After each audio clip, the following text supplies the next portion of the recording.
பர்திமேயு சுவிசேஷ ஊழியங்கள் வழங்கும் நற்செய்தி நேரம். தேவ செய்தி பாஸ்டர் ஆர். அகஸ்டின். இந்த நாளில் உங்களோடு மறுபடியும் எப்போதும் போல சந்திப்பதற்கு தேவன் கொடுத்திருக்கிற இன்னும் ஒரு தருணத்திற்காய் ஸ்தோத்திரம். ஏன்னா ஒவ்வொரு நாளும் ஒருத்தரை பார்க்குறதே நிச்சயமாக சொல்லுவேன் தேவனுடைய கிருபை. அதனால தான் ஒருத்தரை பார்க்கும்போதே நல்லா இருக்கீங்களா அப்படின்னு கேட்குறோம். ஏன்னா சுகம் என்பது கர்த்தருடைய கரத்தில் இருக்குது. ராத்திரி போய் படுக்கிறோம், எத்தனை பேர் எந்திரிக்கிறதுக்குள்ளே ஹார்ட் அட்டாக்லேயே போயிடுறான், எத்தனை பேர் என்னன்னு கூட சொல்ல முடியாமல் போயிடுறான். ஒவ்வொரு நாளையும் ஆண்டவர் நமக்கு கூட்டி கொடுத்து வாழ வைக்கிற தேவன். அதனால தான் சொன்னோம், ஆண்டவருக்கு நன்றி செலுத்துகிறேன். நீங்களும் இந்த தொலைக்காட்சி நிகழ்ச்சியை கேட்பதற்கு நல்ல மனதிலும் சரீரத்திலும் சுகத்தையும் ஆறுதலையும் தந்து நல்ல சூழ்நிலையை தந்து சுகபலத்தோடு எழுந்து உட்கார்ந்து கேட்பதற்கு கர்த்தர் கொடுத்திருக்கிற கிருபைக்காய் ஆண்டவருக்கு நன்றி செலுத்துகிறேன். வருஷத்தின் கடைசியில் நிற்கிறோம். அநேகர் கேட்பீங்க, ஆமாம் வருஷம் ஆரம்பிக்கும் போது இப்படி தான் இருந்துச்சு, வருஷம் முடியும் போது இப்படி தான் இருக்குது அப்படிம்பீங்க. இல்லைங்க, பிரசங்கி சொல்லுகிறான், இடுக்கண் ஞானியை கூட பைத்தியக்காரனா மாற்றிடுமா. பிரசங்கியின் புஸ்தகம் 7ஆம் அதிகாரம் 7-8 வசனத்தில் வாசிக்கிறோம். ஒரு இடுக்கண் ஆனது ஞானியையும் எவ்வளவு பெரிய மனுஷனையும் பைத்தியக்காரன் ஆக்கிடுது.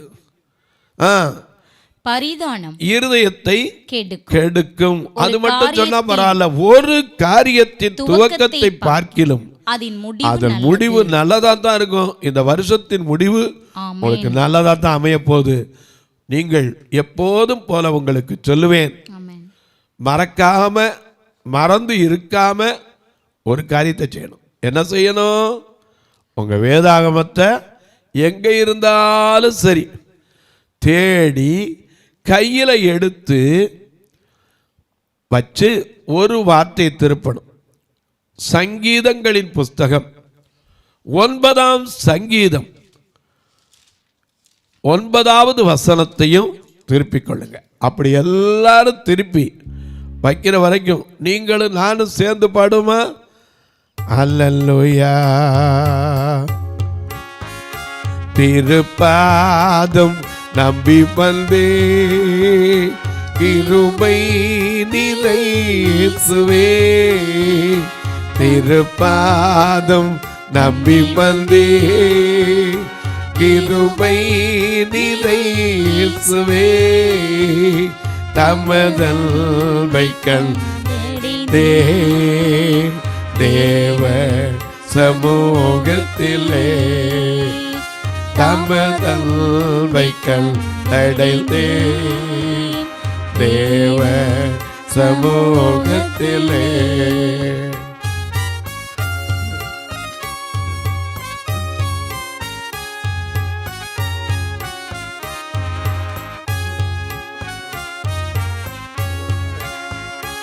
என்னை நோக்கி கூப்பிடுங்கள், எந்த துன்ப நேரத்திலும் என்னை நோக்கி கூப்பிடுங்கள், எந்த துன்ப நேரத்திலும் பொறுத்தாய் விசாரித்து என்னை கனிவோடு என்னை தேக்கிடுவே, கருத்தாய் விசாரித்து என்னை கனிவோடு என்னை நோக்கிடுவே, திருப்பாதம் நம்பிவந்தே கிருபை நிலை இயேசுவே, தமதல்வை கண்டடைந்தே தேவ சமூகத்திலே,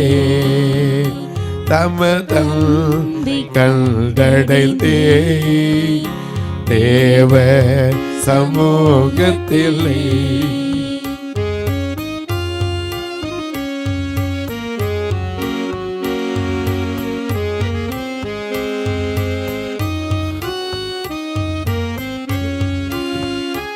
என்னை கைவிடாதிரும்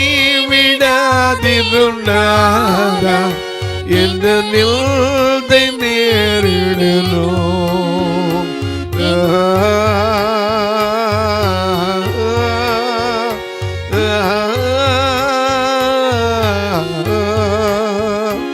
என்னை கைவிடாதிரும் நாதா, எந்த நிலை நேரிடணும். உமக்காக யாவும் சகிப்பேன், உமது உமக்காக யாவும் சகிப்பேன், உமது திடுமே. திருப்பாதம் திருப்பாதம் திருப்பாதம் நம்பி வந்தே, கிருபை நிறைசுவே. கண்டடைந்தே தேவ சமூகத்திலே, தமதன்பை கண்டடைந்தே தேவ சமூகத்திலே. எல்லாம் எடுத்துட்டீங்களா? கண்டிப்பா எடுத்திருப்பீங்க. 9ஆம் சங்கீதம் 9ஆம் வசனத்தை வாசிக்கலாம். சிறுமைப்பட்டவனுக்கு கர்த்தர் அடைக்கலமானவர். மறந்துடாதீங்க. அது மட்டும் இல்ல, நெருக்கப்படுகிற காலங்களிலே அவரே தஞ்சமானவர்.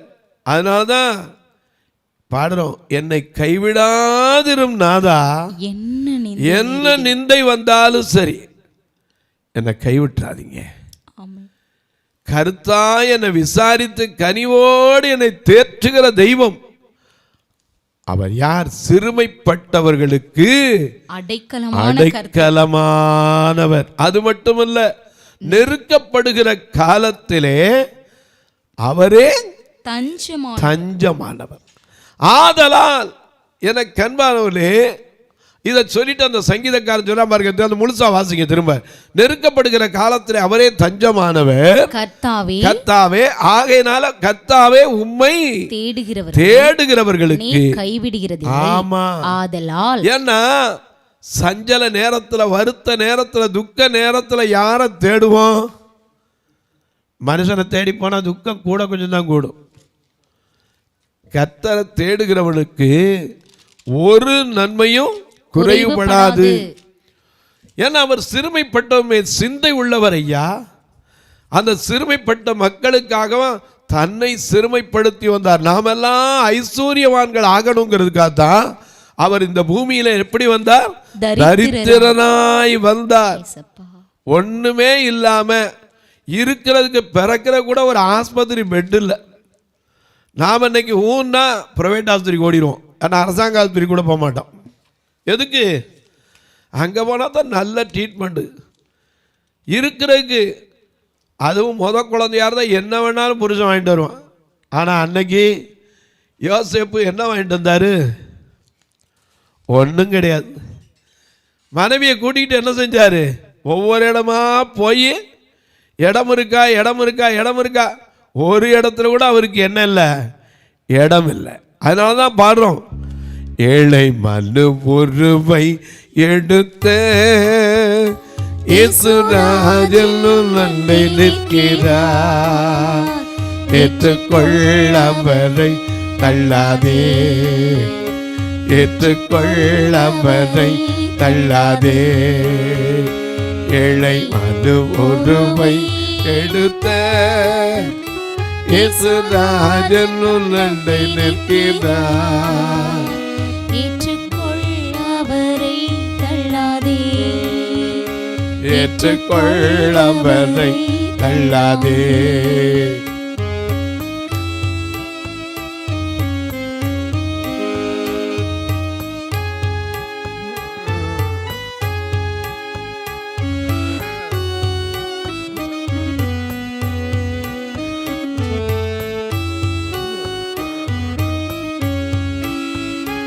அவர் தன்னையை சாய்க்கவோ தன்னமும் இல்லை, அவர் தாகத்தை தீர்க்கவோ பாரம் இல்லை.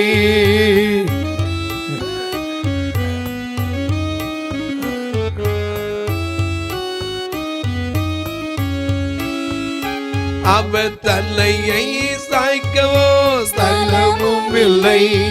அவர் தாகத்தை தீர்க்கவோ பாரம் இல்லை. ஆறுதல் சொல்லவோ வரவில்லை. அருமை இரட்சகர் தொங்குகிறார் தனியா. அந்த பாடுகள் உன்னை மீட்கவே, அந்த பாடுகள் உன்னை மீட்கவே.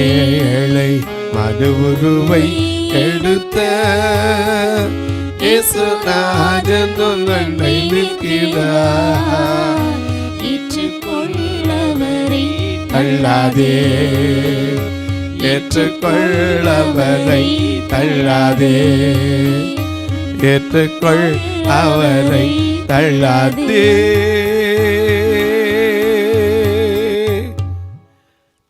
எல்லாம் வெறுத்து இந்த பூமிக்கு வந்தது எதுக்கு? நீயும் நானும் ஐஸ்வர்யவானாகணும். அதற்காக தான் தரித்திரராய் இந்த பூமிக்கு வந்தார். அதோட ஏசாயா சொல்றார் 61ஆம் அதிகாரத்திலே, கர்த்தராகிய தேவனுடைய ஆவியானவர் என்மேல் இருக்கிறார். சிறுமைப்பட்டவர்களுக்கு சுவிசேஷத்தை அறிவிக்க, சிறுமைப்பட்டவர்களுக்கு சுவிசேஷத்தை அறிவிக்க அவர் என்னை அபிஷேகம் பண்ணினார். இருதயம் நொறுங்குண்டவர்களுக்கு காயம் கட்டுதலையும், சிறைப்பட்டவர்களுக்கு விடுதலையையும், கட்டுண்டவர்களுக்கு கட்டவிழ்த்தலையும் கூறவும், கர்த்தருடைய அனுக்கிரக வருஷத்தை நம்முடைய தேவன் நீதி சரிக்கட்டும் நாளை கூறவும், துயரப்பட்ட அனைவருக்கும் ஆறுதல் செய்யவும், சீயோனிலே துயரப்பட்டவர்களை சீர்படுத்தவும், அவர்களுக்கு சாம்பலுக்கு பதிலாக சிங்காரத்தையும், துயரத்துக்கு பதிலாக ஆனந்த தைலத்தையும், ஒடுங்கின ஆவிக்கு பதிலாக துதியின் உடையையும் கொடுக்கவும் அவர் என்னை அனுப்பினார். அதனாலதான் சாலமோன் சொல்றாரு 30:19 நீதிமொழிகள்ல, ஒரு கன்னியை தேடி வந்த நாடி வந்த புருஷனுடைய வழிங்கிறார். ஏன்னா அவர் எதுக்கு நாடி வந்தார்? இத்தனை காரியம் இருக்கு. இருதயம் நொறுங்குண்டவர்களை காயம் கட்ட, விடுதலை கொடுக்க, எனக்கு அன்பான துயரத்துக்கு பதிலாக ஆனந்த தைலத்தை, ஒடுங்கின ஆவிக்கு பதிலாக துதியின் உடையை கொடுக்கவும், தரித்திரருக்கு சிறுமைப்பட்டவர்களுக்காக இந்த பூமிக்கு வந்தார். அதனாலதான் அவரை நோக்கி கூப்பிடு. அவர் என்ன செய்ய மாட்டாரு? உம்மை தேடுகிறவர்களை நீர் என்ன செய்கிறது? கைவிடுகிறது இல்லை. ஏன்னா அவர் யாரு? சிறுமைப்பட்டதுல சிறுமைப்பட்டவராய் வந்தவர். அதனாலதான் இங்க சங்கீதக்காரன் சொன்னான் 9ஆம் வசனத்துல என்ன சொல்றாரு? சிறுமைப்பட்டவனுக்கு அடைக்கலமானவர். அதனாலதான் நான் போடுறோம், அவரை என் வாழ்வில் பலனானா யாருக்கு பயப்படுவே, அவரை என் வாழ்வில் பலனானா யாருக்கு பயப்படுவே. ரத்த கொட்டைக்குள்ளே நான் நுழைந்து விட்டேன், இனி எதுவோ அழுகாது, எந்த தீங்கும் தீண்டாது. ரத்த கொட்டைக்குள்ளே நுழைந்து விட்டேன், இனி எதுவோ இந்த தீங்கும் தீண்டாது.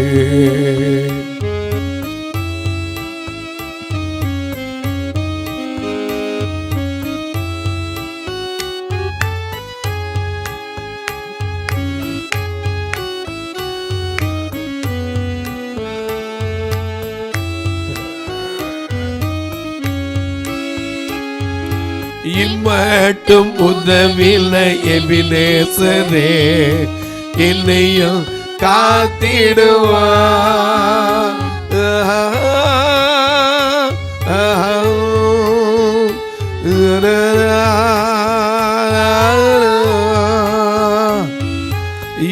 மட்டும் உதவில்லை எபினேசரே, இனியும் காத்திடுவார். உலகில் இருக்கும் அவனை விட தேவன் பெரியவர். இந்த உலகில் இருக்கும் அவனை விட தேவன் பெரியவர். ரத்த கொட்டைக்குள்ளே நான் நுழைந்து விட்டேன், இனி எதுவோ அணுகாதே, எந்த தீங்கும் தீண்டாதே. ரத்த கொட்டைக்குள்ளே நான் நுழைந்து விட்டேன், இனி எதுவோ அணுகாது, எந்த தீங்கும் தீண்டாது. எனக்கு அன்பானவர்களே, மலைகள் விலகினாலும் பர்வதங்கள் நிலை பெயர்ந்தாலும் என் கிருபை உன்னை விட்டு விலகாமலும் என் சமாதானத்தின் உடன்படிக்கை நிலை பெயராமலும் இருக்கும் என்று உன்மேலே என் மேலே ஒவ்வொருத்தர் மேல மனதுருகுகிற கர்த்தர் சொல்லுகிறார். ஏசாயா 54:10 அப்படித்தான் வாசிக்கிறோம். மலைகள் விலகலாம், நீ நம்பி இருக்கிற எத்தனையோ மனுஷன் மலை மாதிரி நம்பி இருந்தனே கைவிட்டுட்டாரேங்களாம். மலை மாதிரி அவரை நம்புனங்க, ஆனா கைவிட்டார். மலைகள் விலகும், பர்வதங்கள் கூட நிலை பெயரும், ஆனால் மாறாத கிருபை அன்றைக்கு இன்றைக்கு என்றைக்கும் மாறாத கிருபை இருந்தாலும் இல்லாட்டாலும், படித்தாலும் படிக்காட்டாலும், ஏழைக்கும் பணக்காரனுக்கும் வைவிடப்பட்டவனுக்கும் சிறுமைப்பட்டவருக்கு அடைக்கலமான தேவன். நெருக்கத்தில் அவரே நமக்கு தஞ்சமானவர். ஆகையினால்தான் எல்லாம் கைவிட்டுட்டாங்கன்னா யாரை தேடுறோம் கடைசியில்? அதுதான் பிரச்சனை. முதல்ல தேட மாட்டோம், ஆனா வேதம் சொல்லுது முதலாவது தேவனுடைய ராஜ்யத்தை அவருடைய நீதி தேடுங்கள். ஆனா நாம முதல்லலாம் தேட மாட்டோம். முடிஞ்ச மட்டும் இருக்கிற காசு எவ்வளவு இருக்கோ அவ்வளவையும் கொண்டு என்ன செய்வோம்? மாற்றி மாற்றி மாற்றி கொண்டு போய் அந்த டாக்டர் விட்டா இந்த டாக்டர், இந்த டாக்டர் விட்டா அந்த டாக்டர். அவர் பெரிய சர்ஜன். நான் மருத்துவரை குறை சொல்லவில்லை, ஏன்னா அவங்க படித்த விஞ்ஞானத்தில் என்னென்ன செய்யக்கூடுமோ அத்தனை செஞ்சு பார்க்குறாங்க. ஆனால் மருத்துவருக்கெல்லாம் மேலான மருத்துவர் யாரு? வேதம் சொல்லுது, நானே உன் பரிகாரி. எகிப்தியருக்கு வரப்பண்ணின வியாதிகளில் ஒன்றையும் உனக்கு வரப்பண்ணேன், உன் அப்பத்தையும் உன் தண்ணீரையும் ஆசீர்வதிப்பேன். ஆமா, இயேசுவின் நாமம் எல்லாவற்றுக்கும் மேலான நாமத்தை வானோர் பூதலத்தோர் பூமியில் உள்ளோர் எல்லாருடைய முழங்கால்களும் முடங்கக்கூடிய எல்லா நாமத்திற்கும் மேலான நாமத்தை அவர் எனக்கு தந்தருளினார் என்று வேதம் சொல்லப்பட்டிருக்கிறது. அந்த தேவனை தேடினீங்கன்னா உங்களை கைவிடவே மாட்டார். மனுஷன் கைவிட்டுருவான், டாக்டர் கைவிட்டுருவார், புருஷன் கைவிட்டுருவான், பெத்த பிள்ளை கைவிட்டுரும். எனக்கு எத்தனை பேர் தொலைக்காட்சியில் வந்து ஃபோன் பண்ணுறீங்க, 5 பிள்ளை பெத்தன் பிரதர், பிரயோஜனம் என்ன? 5 பிள்ளை என்னை பார்க்க மாட்டேங்குது பிரதர், கைவிட்டுருவான். ஏன்னா நம்ம பாடுறோம்ல, மனிதே இந்த மனித தோற்றும் போது உள்வில் பகிட செய்பவரே, மல்லித உலக மல்லித உலக மல்லித தோற்றும் போது உள்வில் பகிடத்தான் செய்பவரே, தாங்கிட பலம் கொடுத்து தயவாய் அழைப்பவரே, அதை தாங்கிட பலன் கொடுத்து தயவாய் அழைப்பவரே, என்னை ஆட்கொள்ள இயேசு உம்மையார் நான் அறிவேன். என்னை ஆட்கொள்ள இயேசு உம்மையார் நான் அறிவேன். உண்மை உள்ளவரே, உண்மை உள்ளவரே, என்றும் நன்மைகள் செய்வரே, என்றும் நன்மைகள் செய்வரே. என்னை ஆட்கொண்ட இயேசு உம்மை யார் என்று நான் அறிவேன்.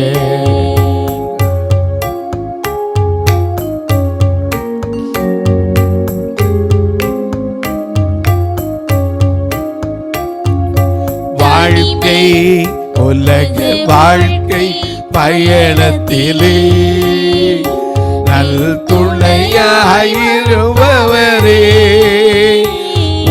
வாழ்க்கை பயணத்திலே நல் துணையாயிருப்பவரே, அதை தாங்கிட பலன் கொடுத்து தயவாய் அழைப்பவரே, அதை தாங்கிட பலன் கொடுத்து தயவாய் அழைப்பவரே. என்னை ஆட்கொண்ட இயேசு உம்மை யார் நான் அறிவேன். என்னை ஆட்கொண்ட இயேசு உம்மை யார் என்று நான் அறிவேன். அறிந்திருந்தா அவரை தேட முடியும்ல? அவர் தேடினா என்ன செய்வாரு? கைவிடவே மாட்டார். உம்மை தேடு கர்த்தாவே, உம்மை தேடுகிறவர்களை கைவிடுகிறதில்லை. இந்த நம்பிக்கை முதலாவது உங்களுக்கு வரணும். நீங்க கேட்பீங்க, உங்களுக்கு வந்துடுச்சா பிரதர்? வந்ததுனால தான் இன்னைக்கு தொலைக்காட்சி முன்னாடி உட்காந்து நீங்க கேட்குறீங்க, கேட்கல, பார்க்குறீங்க, பார்க்கல, கொடுக்குறீங்க, கொடுக்கல. அதை பற்றி என்ன செய்யலை? நான் கவலைப்பட்டு உட்கார்ந்ததில்லை. ஏன் தெரியுமா? இந்த காலத்தில் நீ மௌனமா இருந்தா யூத ஜனத்துக்கு சகாயமும் ரட்சிப்பும் வேற இடத்துல இருந்து வந்துடும். அதுல மாற்றம் இல்லை. ஏன்னா வேலைக்காரன் கூலிக்கு பார்த்துருவான், அவர் வேலையை நான் செய்கிறேன், அவருக்கு எனக்கு என்ன செய்வார்? கண்டிப்பா கொடுப்பார். எந்த மனசுல எங்க இருக்கிற யாருக்கும் ஏவுவார். அன்னைக்கெல்லாம் ஒரு அம்மா எனக்கு அனுப்பி அனுப்பியிருந்தாங்க. நான் மிகவும் வேதனைப்பட்டதுண்டு. அந்த அம்மாவுக்கு இருக்கிற ஒரே ஒரு சோர்ஸ் என்னன்னா முதியோர் பென்ஷன் ஒன்று தான். Just 1500 only. அதில் அந்த அம்மா தசமபாகம் அனுப்பியிருந்தாங்க. எனக்கு ரொம்ப வேதனைப்பட்டேன். ஆண்டவரே, இப்படிப்பட்ட உணர்வும் இருக்கா மக்களுக்கு? அந்த அம்மாவை சொல்கிறாங்க, இதுதான் எனக்கு. ஆனால் 10ல் 1 பங்கு எனக்குரியது இல்லையே, அதை கர்த்தருக்கு கொடுக்கணும். எனக்கு அன்பாலே, இந்த ஊழியத்திற்காக பார்க்கிற நீங்களும் ஒரு வார்த்தை ஜெபிக்கிறீங்களா? அது மட்டும் இல்லை, ஒவ்வொரு நாளும் இந்த நிகழ்ச்சி வருவதற்கு தொலைக்காட்சியில் சும்மா வராது. ஏன்னா தொலைக்காட்சியில் ஒரு 2 நிமிஷம் விளம்பரம் கொடுத்தாலும் அதுவும் காசு தான். உங்களுக்கு தெரியும். நீங்கள் நினைக்கலாம் வீட்டில் உட்காந்துருக்கனால ஆமாம் இந்த விளம்பரம் அடிக்கடி வருதுன்னு நினைப்பீங்க. ஒவ்வொரு காரியத்துக்கும் தான் பொருளை விற்கிறதுக்கு விளம்பரம் கொடுக்குறான். ஆனால் ஒவ்வொருவருடைய மனதுக்கு ஆறுதலை கொடுப்பதற்கு தான் இந்த தொலைக்காட்சி செய்திகள். எங்கோ ஒருத்தர் தனியாக படுத்து புலம்பிக்கிட்டு இருப்பாங்க, எங்கோ ஒருத்தர் மனதில் பாரத்தோடு உட்காந்துருப்பீங்க, எங்கோ ஒருத்தர் கண்ணீர் வடிச்சுக்கிட்டு வேதனையோடு இருப்பீங்க. நான் யார்கிட்ட சொல்லி அழுவேன்னு நினையாமல் இருப்பீங்க. அந்த நேரத்தில் ஒரு வார்த்தை வரும், உன் கண்ணீரை கண்டேன், உன் விண்ணப்பத்தை கேட்டேன் வரும். அந்த ஆறுதலின் வார்த்தைக்கு தான் இந்த நிகழ்ச்சியை பார்க்கிற நீங்கள் ஒவ்வொரு நாளும் இந்த நிகழ்ச்சி வர்றதுக்கு 4000 ரூபா ப்ரோக்ராம். கர்த்தர் ஏவினால் உங்கள் பிறந்த நாள், திருமண நாள், உங்களுக்கு வேலை கிடைத்த நாள், ஒரு வீடு பால் காட்சி விழா கொண்டாடுறீங்களே, அதில் கூட ஒரு தொலைக்காட்சி நிகழ்ச்சியை தாங்கலாம். பார்வையற்ற மக்கள் சபை எங்கிட்ட 2 உண்டு, திருநெல்வேலியில் உண்டு, மதுரையில் உண்டு. வந்து பாருங்கள், தாராளமாக நீங்கள் வரலாம். சிலர்லாம் பார்த்தீங்கன்னா வாக்கர் இல்லாமல் நடக்க முடியாத வயது முதிர்ந்தவங்களாம் இருக்காங்க. நேற்று கூட ஒருத்தர் திருப்பூர்லேருந்து வந்திருந்தார். இரவு வந்தார். நான் போய் அங்கே இருக்கிற வாட்ச்மேனை விட்டு கூட்டிகிட்டு வர சொன்னேன். அவருக்கு 55 வயசாச்சான். பிள்ளைங்க இருக்குது, மனைவி இருக்குது, ஆனால் இவரை பார்க்க ஒருத்தர் இல்லை. போன வாரத்தில் ஒருத்தர் வந்தார், மனைவி இருக்குது, 2 பிள்ளைங்க இருக்குது, ஆனால் கண்ணு தெரியாமல் போனதும் இல்லாமல் காலும் ஒடிஞ்சு போயிருச்சு. இவரை பார்க்க யாரும் இல்லை. இப்படிப்பட்ட மக்களுக்காக உணவு கொடுக்க, உடை கொடுக்க நீங்கள் உதவலாம், கட்டாயம் இல்லை, விசனமாக இல்லை. இந்த கிறிஸ்மஸ் காலத்தில் நல்ல உணவு கொடுக்க உதவலாம், ஊன்றுகோல் கொடுக்க உதவலாம். அது மட்டும் இல்லை ஐயா, ஒரு நேரம் நல்ல சாப்பாடு கொடுக்க எல்லா ஞாயிற்றுக்கிழமை எங்கள் ஆலயத்தில் சாப்பாடு கொடுத்து அனுப்புகிறேன். நீங்களும் வந்து வாங்க, சாப்பிட வந்தால் உங்களுக்கும் உண்டு, வரலாம், வந்து கலந்து கொள்ளுங்க. கர்த்தர் ஏவினால் தாங்குங்க. எப்படி தாங்கிறது? இந்த நம்பரில் 2 நம்பர் வரும், ஜிபே ஃபோன்பே வரும். அதே போல் சிலர் கேட்பீங்க, ஜிபே ஃபோன்பே எப்போ இருக்குது சார், ஆனால் எங்களுக்கு ஒரு பில்லு வைக்கணுமே அப்படின்னீங்கன்னா 8438852500 நம்பர் வரும். இதில் பார்த்தீங்கன்னா பர்த்திமேயு பார்வையற்றோர் சேரிட்டபிள் ட்ரஸ்ட்டுன்னு இருக்கும். சுவிசேஷத்துக்காக தான் நான் கொடுக்கணும் அப்படின்னு ஆசைப்பட்டீங்கன்னா Bartimaeus gospel ministry for blind foundation அப்படிங்கிறதுல நீங்கள் காசோலை தாராளமாய் கொடுக்கலாம். Again I am telling to you, Bartimaeus gospel ministry for blind foundation அப்படிங்கிறதுல தாராளமாக நீங்கள் செக்கு கொடுக்கலாம். நேமே ஓட வேண்டிய அவசியம் இல்லை, இதில் ஓட்டாலும் கிடைக்கும். தாராளமாக என் கூட தொடர்பு கொள்ளலாம். உங்கள் ஜெபக்காரி எது இருந்தாலும் காலை 10 மணிக்கு மேலே எப்போவும் சொல்லலாம். உங்களுக்காக ஜெபிக்க நான் காத்திருப்பேன். இப்போ உங்களுக்காக ஜெபிக்கட்டுமா? நல்ல பிதாவே, நன்றியோடு துதிக்கிறோம். கர்த்தாவே, உம்மை தேடுகிறவர்களை நீர் கைவிடுகிறதில்லை. எத்தனை பேர் தேடினாலும், எந்த இடத்துலேருந்து தேடினாலும், எந்த சூழ்நிலையில் தேடினாலும், எப்பேற்பட்ட வியாதியோடு படுத்துக்கொண்டு கண்ணீரோடு தேடினாலும் நீர் கைவிடுகிறதில்லை. இந்த வார்த்தையை நம்புகிறவர்களுக்கு கை கொடுத்து உதவி செய்யும், விடுதலை கொடுத்து உதவி செய்யும், கண்ணீரை துடைத்து உதவி செய்யும். இந்த ஊழியத்தை தாங்குகிற, ஜெபிக்கிற, கொடுக்கிற எல்லா மக்களையும் ஆசீர்வதியும். வானத்திற்கும் பூமிக்கும் சகல அதிகாரம் கொண்ட ராஜாதி ராஜன், தேவாதி தேவன், கர்த்தாதி கர்த்தனுமாகிய இயேசு கிறிஸ்துவின் ஈடு இணையற்ற வல்லமையுள்ள நாமத்தில் ஜெபிக்கிறேன் நல்ல பிதாவே, ஆமென், ஆமென். சபை ஆராதனை ஞாயிறு காலை 10 மணி முதல் 12 மணி வரை. இடம் பர்திமேயு சுவிசேஷ ஆலயம், அன்னை சத்யா நகர், இளமனூர் அஞ்சல், சக்கிமங்கலம் வழி, மதுரை மாவட்டம். பின்கோட் 625201 மற்றும் பர்திமேயு சுவிசேஷ ஜெப வீடு, flat number 107, Eden garden, Muthur, Tirunelveli. Pincode 627011. சிறப்பு உபவாச கூட்டம் ஒவ்வொரு மாதமும் 2வது சனிக்கிழமை காலை 10 மணி முதல் 1 மணி வரை நாகர்கோவில் YMCA ஹாலில் வைத்து நடைபெறுகிறது.